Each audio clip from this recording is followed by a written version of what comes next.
Hello students, welcome to EPG Pathshala. I am Dr. Savita. Today we are going to discuss about the module cases applicable in tourism under the paper Tourism and Hospitality Entrepreneurship and Legal Environment.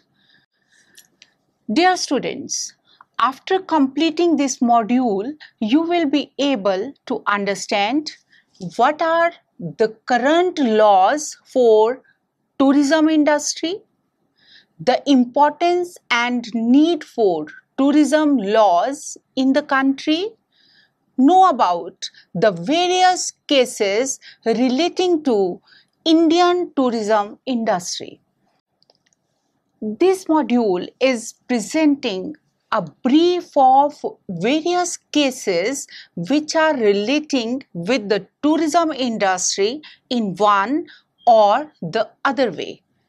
The scope of applicability of tourism related laws is very vast.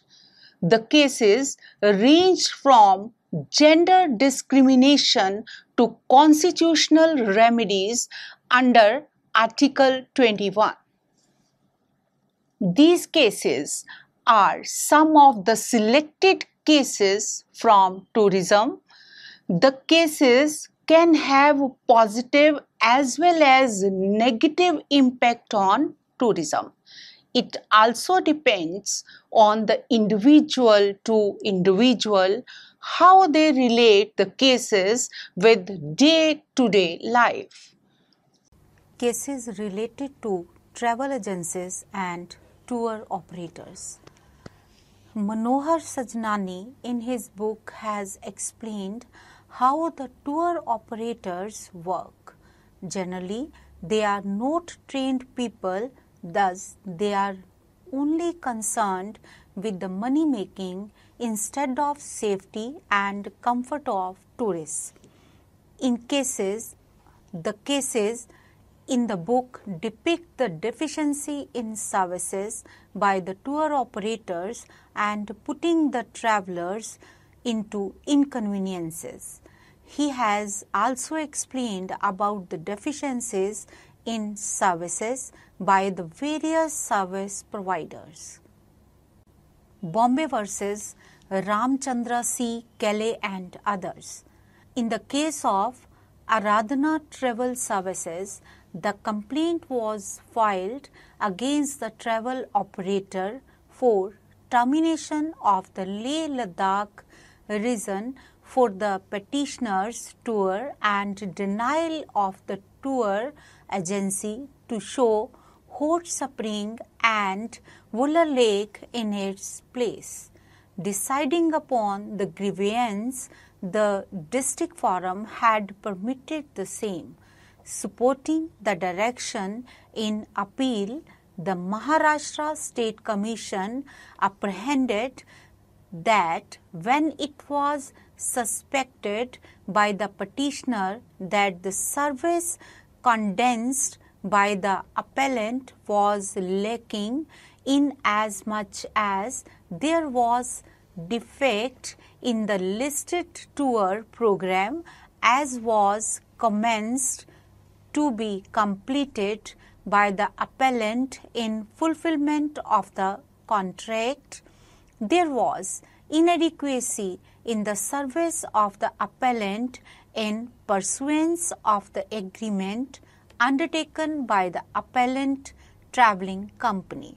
The State Commission settled that under these conditions, disappointment to discharge the prescribed obligation in the guided tour as listed for which monetary contemplation was accepted by the accuser company amounts to deficiency under the provision subsection G of section 2 of the Act. Deficiency in services by airlines and railways. Sahara Airlines Limited versus Ramkumar and others. In this case, the airlines delayed the flight from Kochi to Delhi and caused undue hardship and financial loss to complainant. The district forum allowed 3 complaints and awarded compensation of rupees 50,000 to the complainant with the cost of rupees 2,000. On appeal to State Commission, the operator contended that the delay was due to technical problem beyond control of appellant, but the plea is not accepted by the Commission because technical delay was not explained.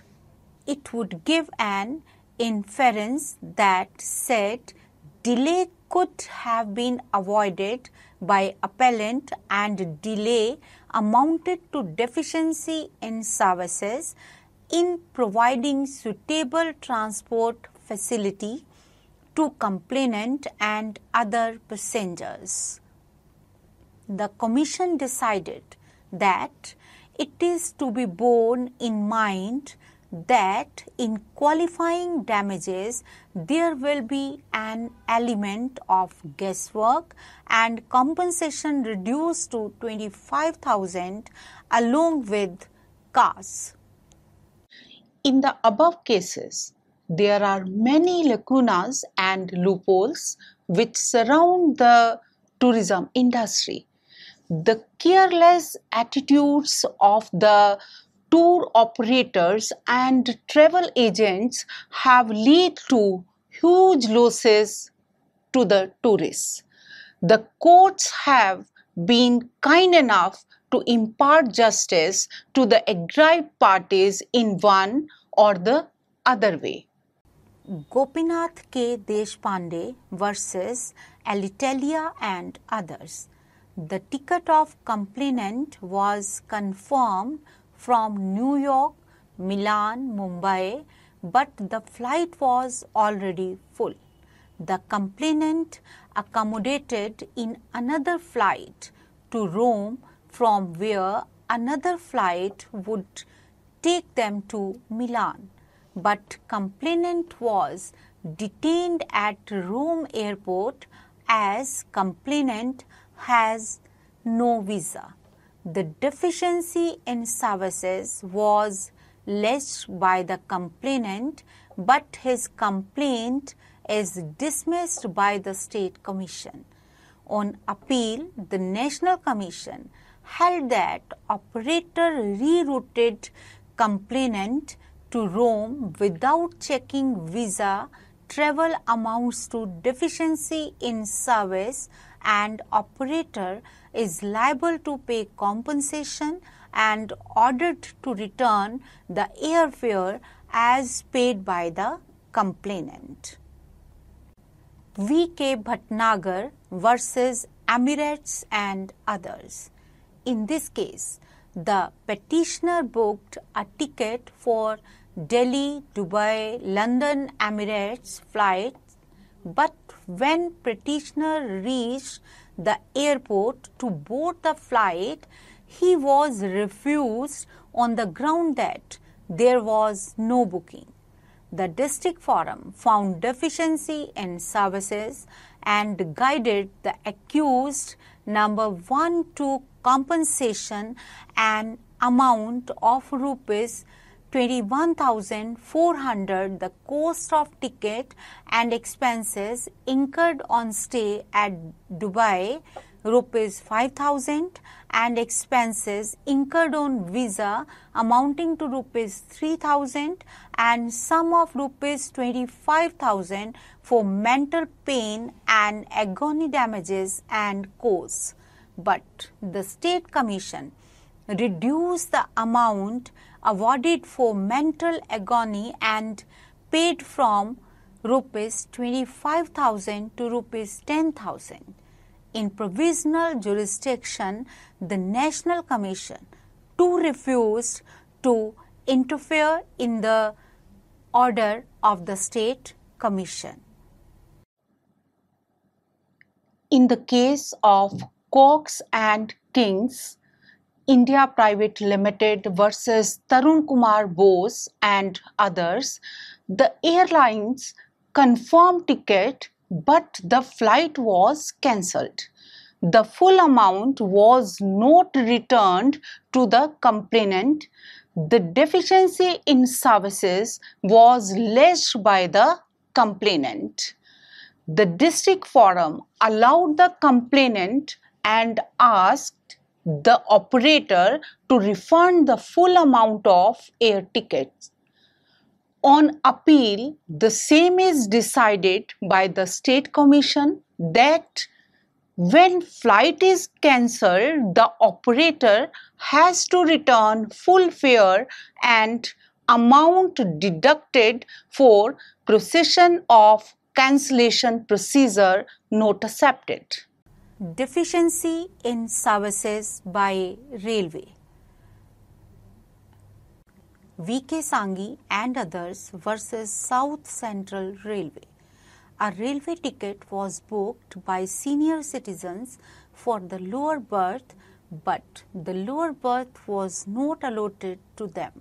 The railway issued the ticket with waiting list, but the railway's rules provide lower berth to senior citizens. The complainants were allotted middle and side upper berths. Even on return journey, same kind of seats were allotted. It was found that tickets were issued discriminately. The deficiency in services by railway was alleged by the complainants. The railway contended that the basis for allotment of lower berth to senior citizen is that they should travel alone, and it is difficult to provide lower berth 40 days prior to journey from Hyderabad to New Delhi. But the railway failed to establish adequate number of lower berths were provided to senior citizen from Delhi to Hyderabad journey. The deficiency in services by the railway provided, and the railway was directed to pay Rs 2,000 to the complainants. Indian Airlines Corporation versus Abdul Majid and others. A wait scheduled ticket holder of Indian Airlines filed a case of absence in service on the Madras to Cochin flight that was confirmed on the day of the trip. However, after the petitioner had finished all the procedure, he entered the flight and taken the seat assigned on his boarding card. Sometime later, the duty officer of Indian Airlines, alongside with other officers, undeniably expelled the petitioner from the aircraft in the procedure, ripping off his shirt and disgracing him before the other travelers. The Tamil Nadu State Commission permitted the complaint. In appeal filed before the National Commission in the National Commission sustaining the impulsed order held, the finding entered by the State Commission that the complainant has satisfactorily proved his case that his shirt got torn as a result of the force applied to its arm by the staff of the Indian Airlines while he was being out from the aircraft. In these circumstances, the State Commission was right in holding that there was deficiency in service on the part of the appellant Indian Airlines Corporation. Negligence by Boat Club. Kedar P.S. Sandhu and others versus Union of India. In the event of Kedar P.S. Sandhu and others versus Union of India, by awarding a compensation of rupees 3 lakh to W.G. Kedar Sandhu and rupees 2.4 lakhs each to his two children for the death of Mrs. Sandhu is a boat tragedy. The National Commission made it clear that those who pay scant attention to safety will be held liable for any loss of suffering caused as a consequence of such negligence.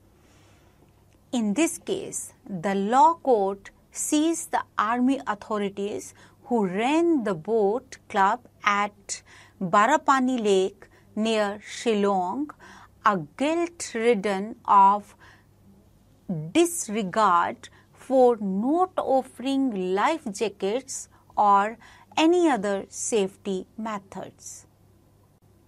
These cases should serve as an example to those who face similar hardship at the hands of tour operators or travel agents.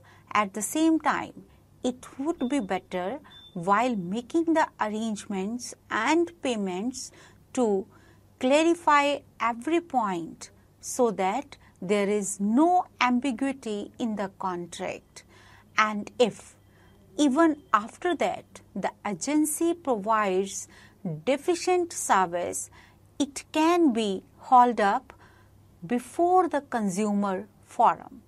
Such cases are not rare, but what is unusual that a government agency has for the first time decided to file a complaint on behalf of the consumer, since the Consumer Protection Act stipulates that the case be filed in the district in which the opposite party carries on its business or has an office or a branch office.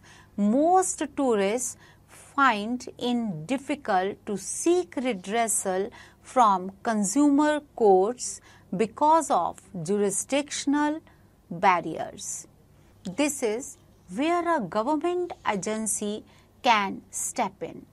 Of course, the ministry may also face some problems in this regard if it has to file cases outside Delhi.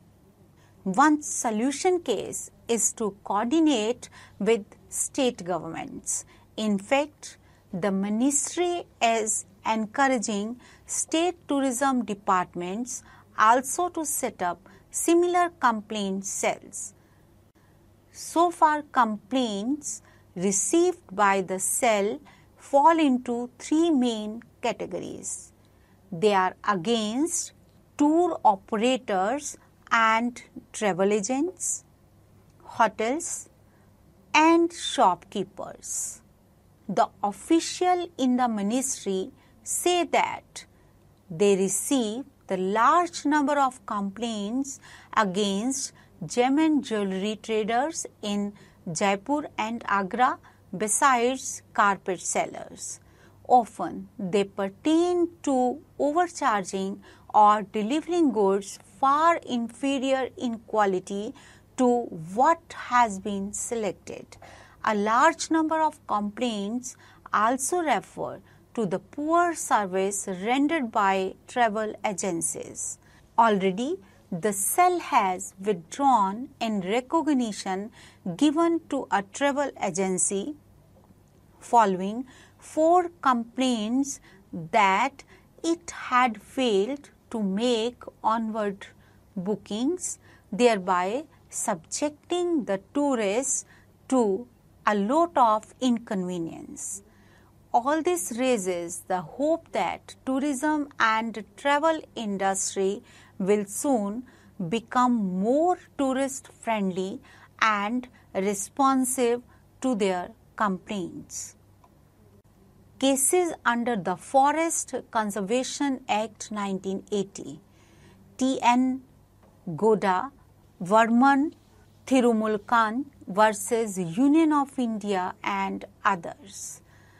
In the case of T.N. Goda, Vardhan versus Union of India and others, the Supreme Court of India Civil Original Jurisdiction Right Petition number 202 Civil, the court in this held that the Forest Conservation Act 1980 was passed with a view to draft further deforestation, which eventually outcomes in environmental imbalance, and so the requirements made therein for the protection of forests and for matters linked therewith must concern to all forests irrespective of the nature of ownership or categorization thereof.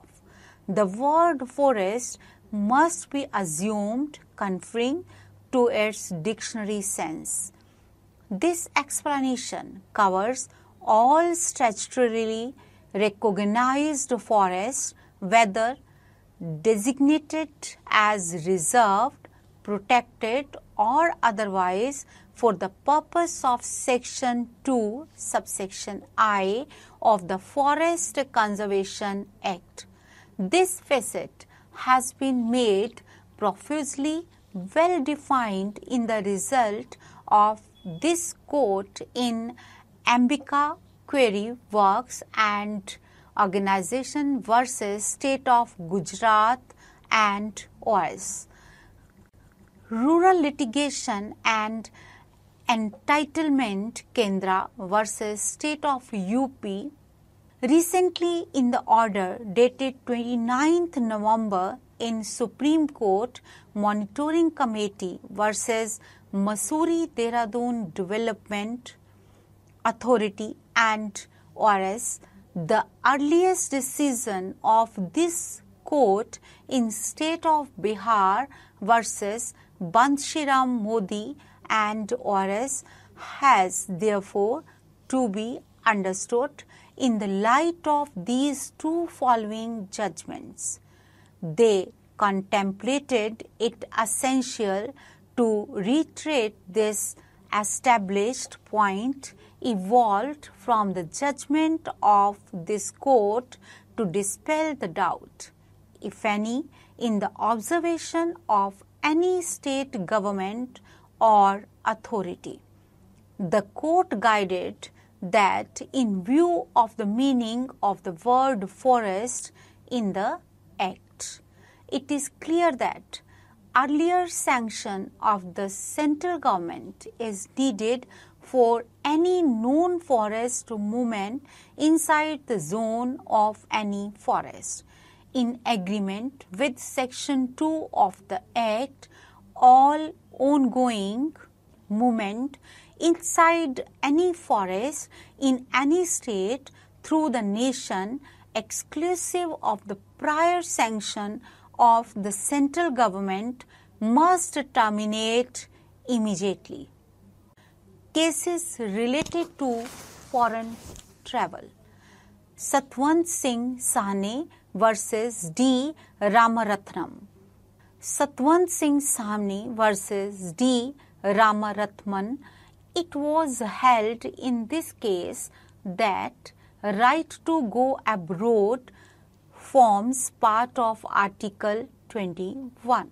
The petitioner transferred on the business of export, import and the manufacturing of automobile parts, and in association with his business, it was compulsory for him to travel overseas.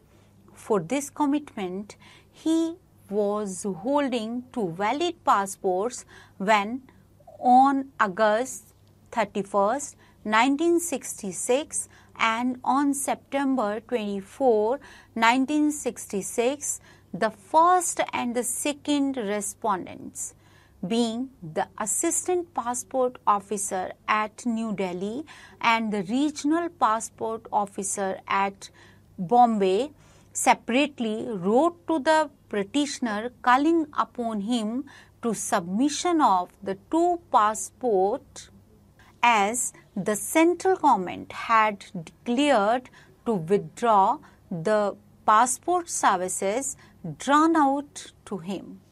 The petitioner filed the current petition under Article 32 of the Constitution, alleging that the respondent's action overstepped his fundamental rights under Article 21 and 14 of the Constitution and pleaded for a writ of mandamus directing the respondents to withdraw and terminate the decision enclosed in the two letters.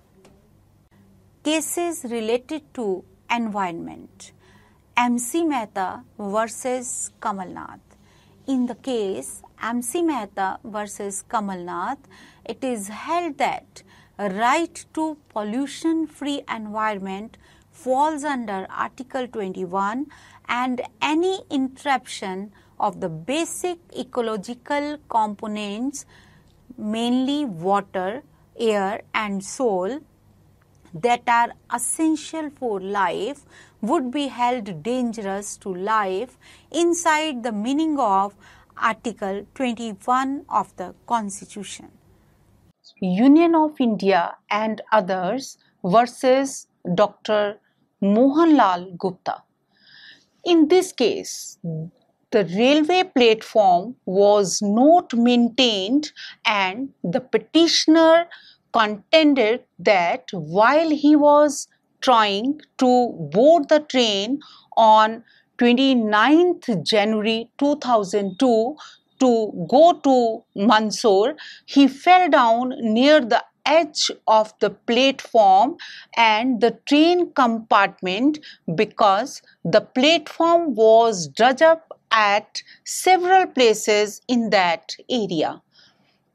The complainant sustained bilateral fractures and 38% disability.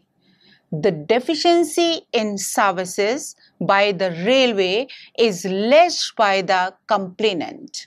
The district form allowed complaint and directed up to pay compensation. On revision, the National Commission found that the mishap occurred because platform was dug up, making it inconvenient and dangerous for passengers to board train.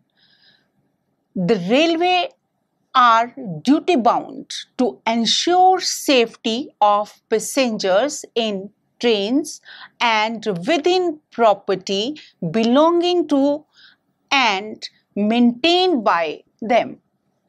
The compensation was modified and enhanced by the National Commission to Rs 1,20,000.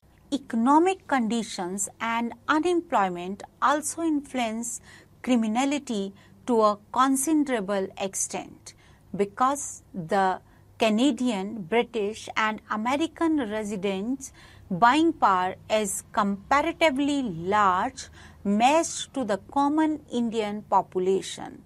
They are the desired object for burglary and other serious crime. Unemployment among the youth is also cause of crime.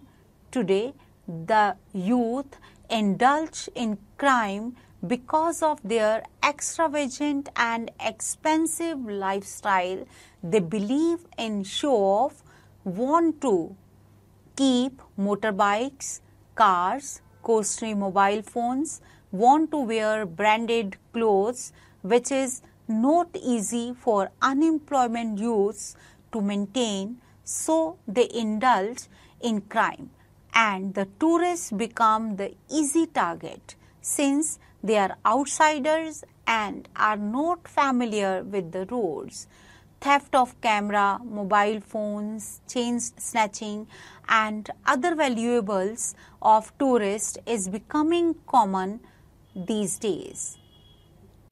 In the year April 1999, Savraj Damri, a visitor from Mauritius, was assisted by a group of Indians who later held him in 25 days of detention. They raided him of cash amounting to US dollar 1500, took his traveler's check, bracelet, 2 bags, a wristwatch, gold chain and suitcase. In the year 2000, 2 German tourists were shot in Himachal Pradesh. A few weeks later, 2 Spanish travelers were murdered in Himachal Pradesh by burglars. Ample foreign travelers are sufferers of fierce crime in Kolkata. In the year September 2006, prisoners robbed the wallet of a British lady in Kolkata. The same month, a Japanese tourist was robbed on his way to Sudarsa Street. In the year October 2006, a foreigner was robbed in daylight on Park Street. Passport theft.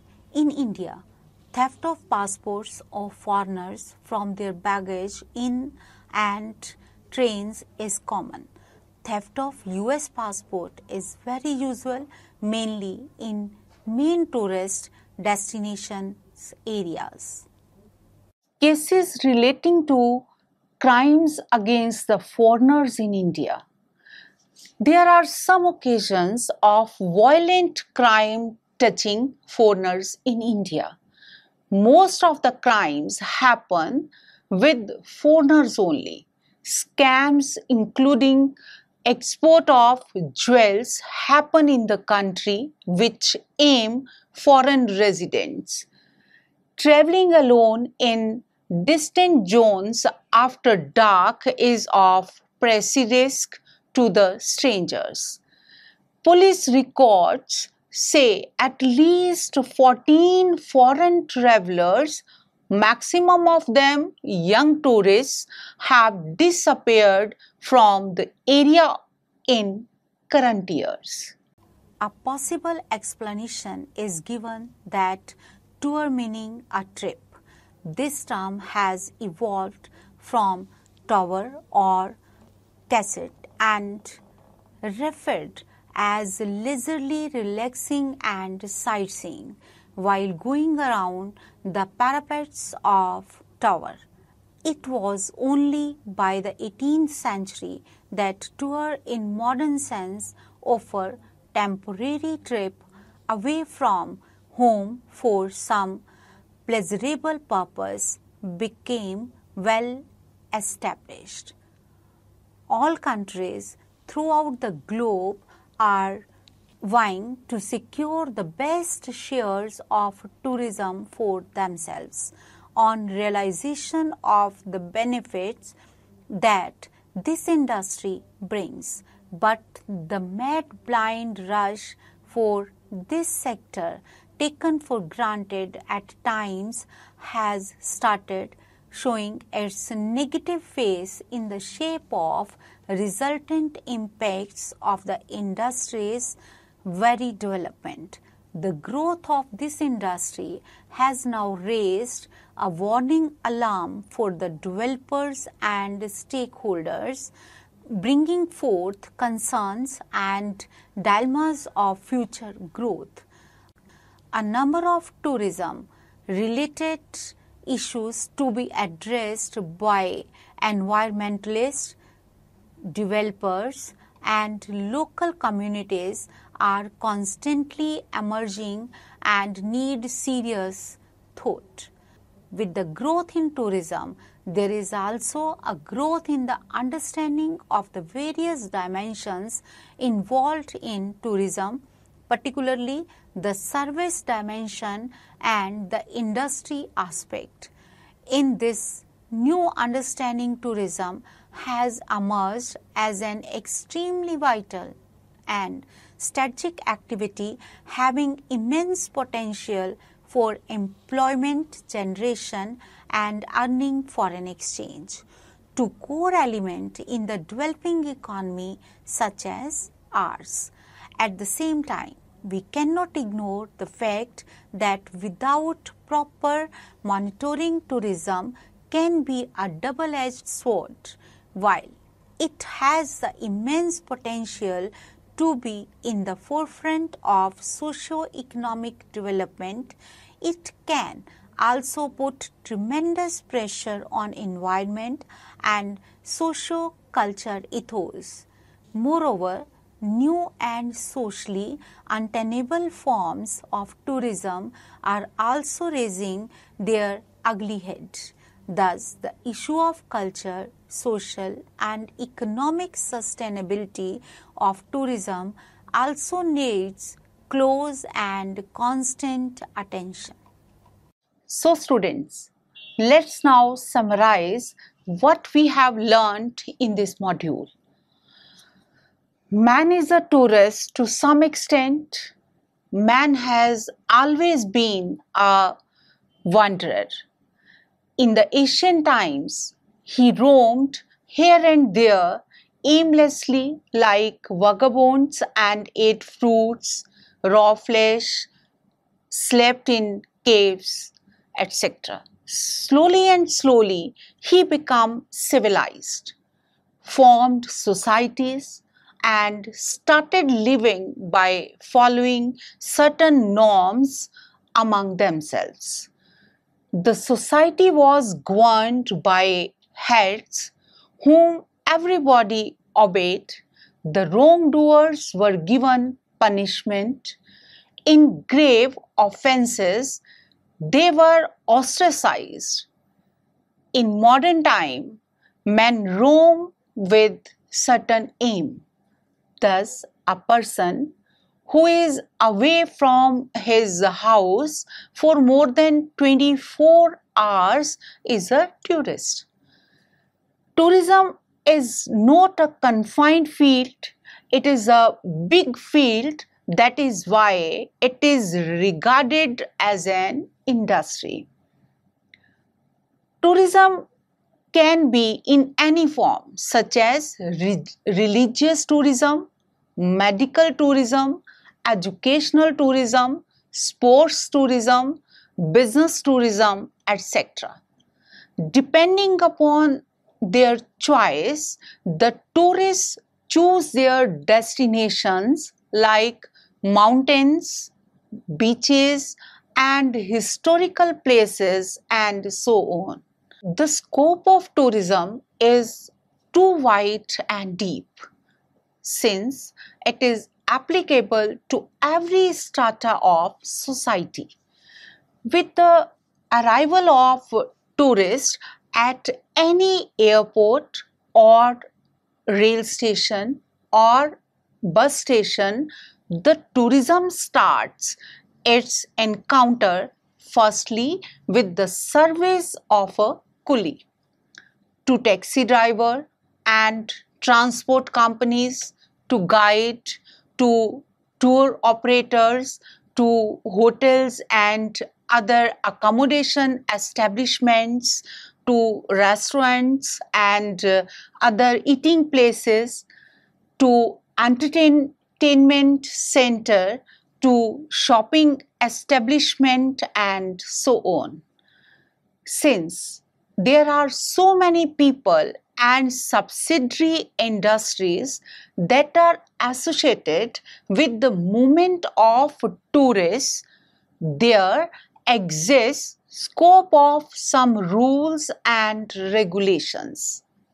But till date, there is no one thing which can be described as tourism legislation because of the varied nature of tourism itself. This is the reason that why there is a need to study the status of tourism legislation. Thank you.